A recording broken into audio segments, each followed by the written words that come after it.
إن الحمد لله نحمده ونستعينه ونستغفره ونؤمن به ونتوكل عليه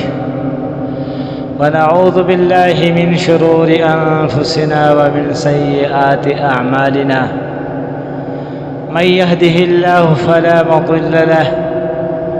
ومن يضلله فلا هادي له، ونشهد أن لا إله إلا الله وحده وأشهد أن محمدًا عبده ورسوله. أما بعد، فأعوذ بالله من الشيطان الرجيم. بسم الله الرحمن الرحيم. زما عزیزانو، پرون منگا د آدم علیہ السلام واقعہ یعنی قصہ شروع کړوا د خپلو ناظرین دپاره او سامعین دپاره چې موږ دا د یو نیکۍ کار وکړو، په خپله پرې هم عمل وکړو او نورو خلکو ته هم ورسي او چې هغوی پرې هم عمل وکړي. د دې مقصد دپاره چې دا موږ زده کړو او خلقو ته ورسو، نو الله رب العالمین با موږ له دې پوره ثواب راکړي او موږ ته به د پیغمبرانو واقعات هم معلوم شي. نو پرون موږ خبره دې ځای ته رسولې وه چې په دې پرونۍ واقعه کې دا موږ لږه زر ویل بنو، یو څو خبرې پکې زمانه پاتې شوې چې د هغې تفصیل لازمي و. نو هغه خبرې دا دي: نمبر 1 چې د دې دنیا نه جبریل علیه السلام مختلف رنگونو کی خاوری یوڑے او بیا اللہ رب العالمین آغا پخپل لاس باندې واغے گلے. نو دا دے مطلب دا دے چی اللہ رب العالمین پخپل لاس واغے گلے کم چی دا غد شان سر لائق دے. د دې مطلب دا دی چې دا د انسان هغه تکریم او هغه عزتمندي غرض ده، چې دا انسان دومره عزتمند شی دی چې الله رب العالمین د خپل لاس باندې د دې دا خاوره واغېږله، کم چې د الله د شان سره لایق ده، د هغې کیفیاتو ته به پسې نه ځو ولې سړی پرې کوپر ته رسي. دویمه خبره هم په دغه خبره کې دننه ده چې هغه دا رنګونه دي، دا مختلف رنګونه خاوره چې جبریل علیه السلام وړوه، مثال په طور سپینه خاوره، توره خاوره، زیړه خاوره، سره خاوره، خړه خاوره او داسې نور مختلف رنګونو کې. د دې مطلب دا دی چې دا انسانان پدې کې به هم رنګونه وي، څوک په توري، څوک په سري، څوک په غنم رنګي، څوک په سپیني. پدې کې هم دغه حکمتونه دي دننه. بله خبره په دویم نمبر هغه دا خبره ده چې آدم علیه السلام چې الله پیدا کو، د ملائکو ته فرمایلو چې زه یو مخلوق پیدا کوم په دې ځمکه کې، د دې ځمکې د خلافت دپاره چې په دې ځمکه کې به خلافت کوي. نو ملائکو دا فرمایلو چې اے الله رب العالمین ته داسې مخلوق پیدا کې چې هغه په دې ځمکه کې شر او فساد کوي. نو اوس په دې کې دا سړی دا سوچ کوي چې یاره دیو ته څه پته وه چې دیو دا خبره وکړه چې دا انسان چې کومه دی دا به په ځمکه کې شر او فساد کوي او کله نا کله د بعضې کسانو په زړونو کې دا خبره هم راځي او په سوچ کې دا خبره هم راځي چې یاره دیو ته د غیب و علم و چېرته که نو زما عزیزانو دا خبره داسې نه ده بلکې دا خبره داسې ده د دې نه مخکې چې کم پیریانو هغه هم دا څیزونه دا کارونه دا شر فسادونه دا ناحقه مړي دا ظلمونه دا وینې تویول دا هغه کول او هغه یې لیدلو ځکه د هغې سره دا مشتبه کړه چې یاره د دیو د هغې به څه فرق نه وي د دې وجې نه دا خبره وکړه نو الله رب العالمین ورته وویل چې په کم کارونو چې زه پوهېږم په هغې کارونو تاسو نه پوهېږئ او ما ته د پټو خبرو هم علم دی او د ښکاره راته هم علم دی او زه پې پوهېږم نو بیا الله پاک په دې ملایکو باندې یو امتحان کوي چې د دې انسان قدر منزلت ورته معلوم شي د ملایکو ته چې دا انسان څه شی دی نو اوس آدم علیه السلام ته الله پاک د دنیا دا هر څیزونه چې کوم دي په دې دنیا کې چې کوم څیزونه استعمالیږي د ضرورت مثال په طور د کانی پینی اشیاء چې کوم دي د خوراک او اسکاک اشیاء څیزونه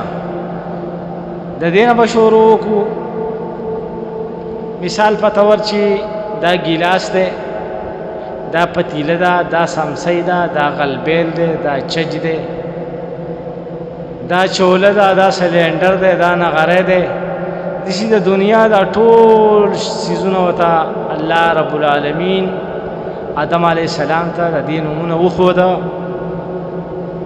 نو بیا چې کله په دې باندې امتحان الله رب العالمین کوي نو ملائکه راوغوښته او هغه ته وویل چې د دې څیزونو نومونه وښایئ یا څیزونه ورته پیش کړه نو ملائک چونکې د دې څیزونو څه کار نشته او خوراک څښاک نه کوي هغه صرف د الله د حکم ذره نافرمانی هم نه کوي ذره معمولی الله چې ورته څنګه اډر کوي هم هغه شانتې کوي ځکه چې د هغه سره نفس نشته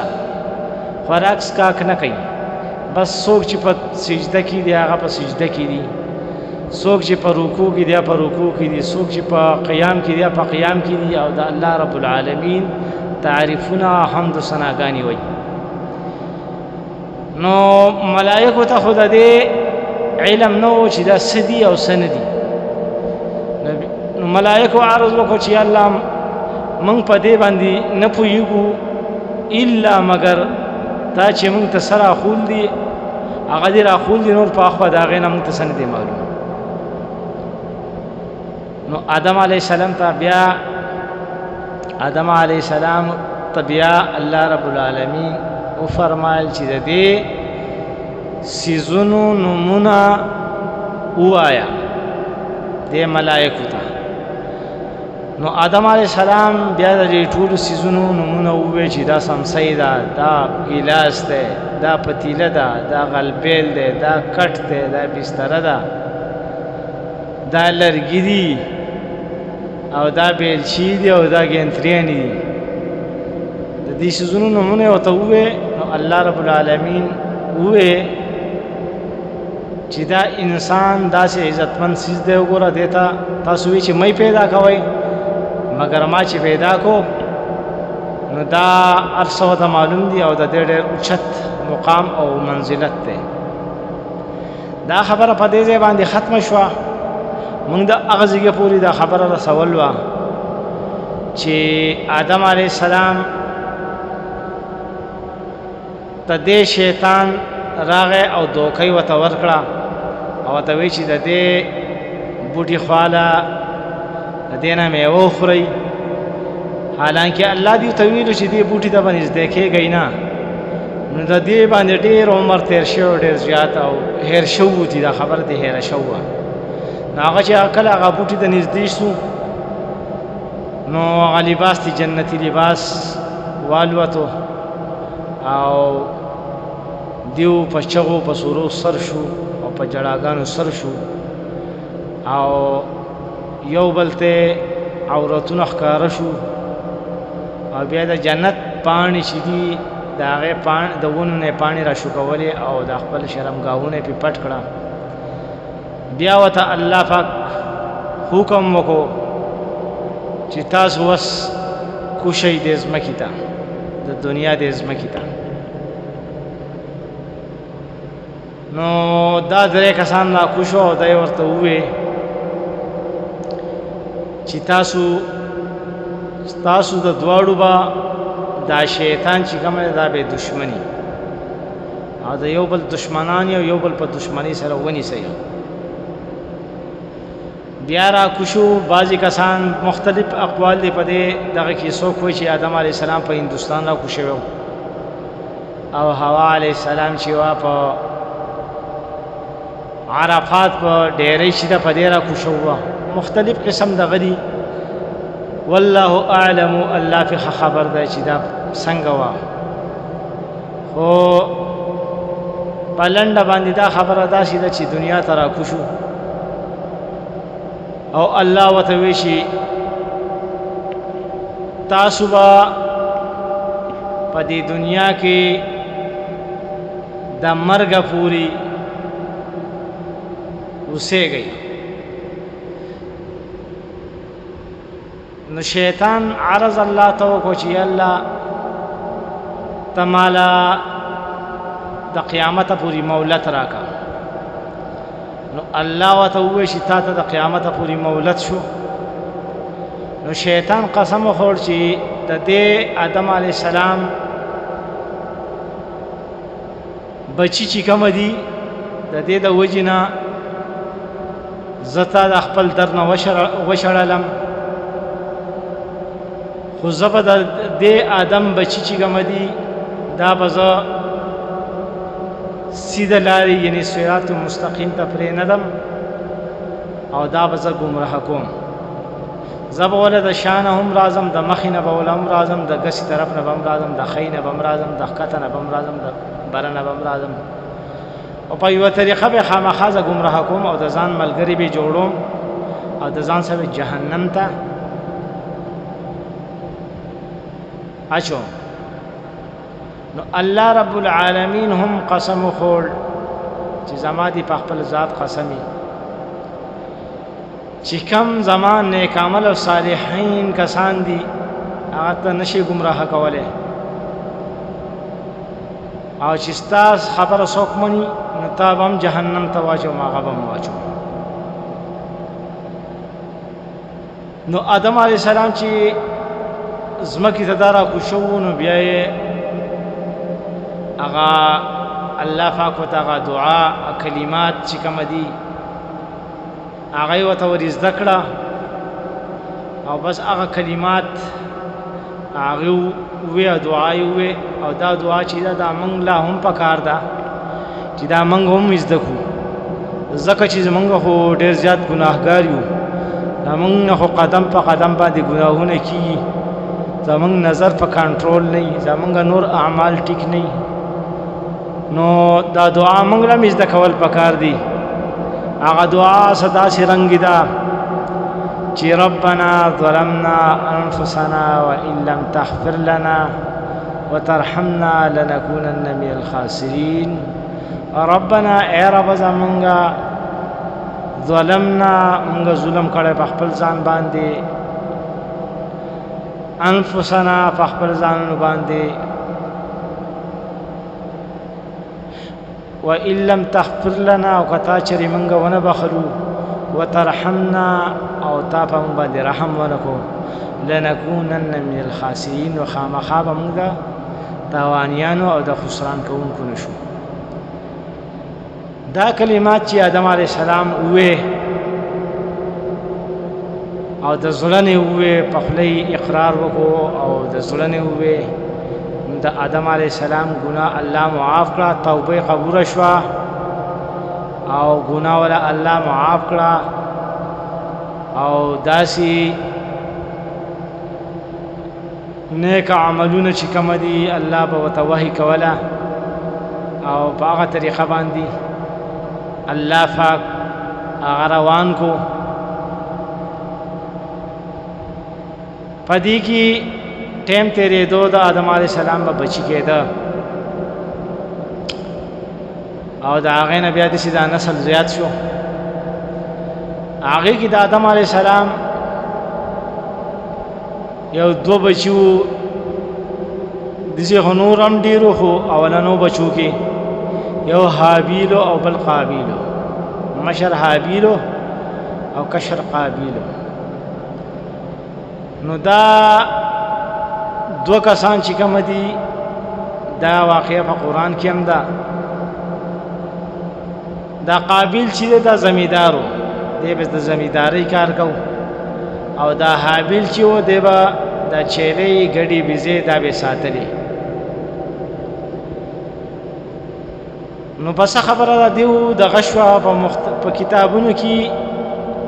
مختلف روایتونه دي، خو په دغه روایتونو پسې مونږ نه ځو. په بعضې کتابونو کې داسې روایتونه دي چې د آدم علیه السلام به یو لور او زوی سحر کېده او بل به ماښام کېده، خو دا خبره صحیح غوندې نه ده. د دې خبرې نه به تېر شو، هغه الله ته علم ده چې هغه څنګه و. خو موږ به دا خبره وکړو چې دوی په څه مسله باندې وران شو او خبره لاړه آدم علیه السلام ته ورسېده. آدم علیه السلام ورته وویل چې تاسو صدقه وکړئ. مخکې به د صدقې قانون داسې و چې صدقه به چا نه ورکوله، دا قانون به نه و. دا خو بس د نبي صلی الله علیه وسلم د امت یعنی موږ ډېر کمزور یو، د دې وجې نه الله پاک دا موږ ته جایز کړی. مخکې داسې نه و. صدقه به خلکو وړه او په غره به ښوده، او چې د چا صدقه به قبوله شوه نو هغې پسې به اور راتلو او اور به هغه سوه. همدغه رنګې د دو کسانو صدقه وکړه. آدم علیه السلام د خپلو بچو ته وایي چې تاسو صدقه وکئ، انشاءالله د دې صدقې سره به ستاسو خبره حل شي. نو قابیل چې دی هغه د خپلو غنمونه یا د جوارونه مختلف څیزونه دي د هغې نه راواخېسته، خو داسې د زړه نه وه او هلته د غره په سر یې کېښوده. او حابیل چې کوم و ډېر نیک عمله انسان و، ډېر شریف انسان و او نرم مزاج انسان و. هغې هم د خپلو ګډو بیزو نه یعنی د چیلو نه یو ښایسته څاروی وکړه او بوتلو مزیدار چې په کوم څاروو کې د ټولو نه ګران څاروی و او ښایسته و او روغ او رمټ او صحیح سالم و. د غره په سر یې کېښود او په سبا ده چې پسې لاړه. د حابیل قرباني قبوله شوه او د قابل هغه نه وه قبوله شو. د قابل په زړه کې نور هم حابیل د خپل ورور ته حسد او کینه پیدا شوه او څه وخت کې د خپل ورور ته وویل چې زه به تا وجنم. نو د ورور ورته وویل چې که چېرې ته ما وجنې نو زه تا نه وجنم، زه په تا لاس اوچتول نه غواړم او څه ګناهونه چې دا مخکې کړي دي نو یو ګناه به په دې ګناهونو کې دام اضافه شي. نو لنډه دا چې د قابیل خپل ورور حابیل مړ کړو او بعضې روایتونو کې داسې دي چې آدم علیه السلام تللی و حج له.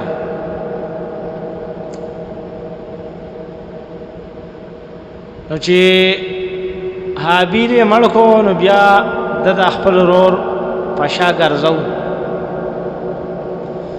دا ورته پته نه وه چې دا اوس زه څنګه ښخ کړمه او په څه طریقه. ډېر وخت هغه په شا ګرځوې بیا الله رب العالمین یو کارغه راولېږو یا دوه کارغانې راولېږل دا ستړی شوی و زیږي ته ناست و دمۍ کوله دا کارغانو ته خیال شو نو کارغانو د یو بل سره جګړه وکړه او یو یې مړ کو او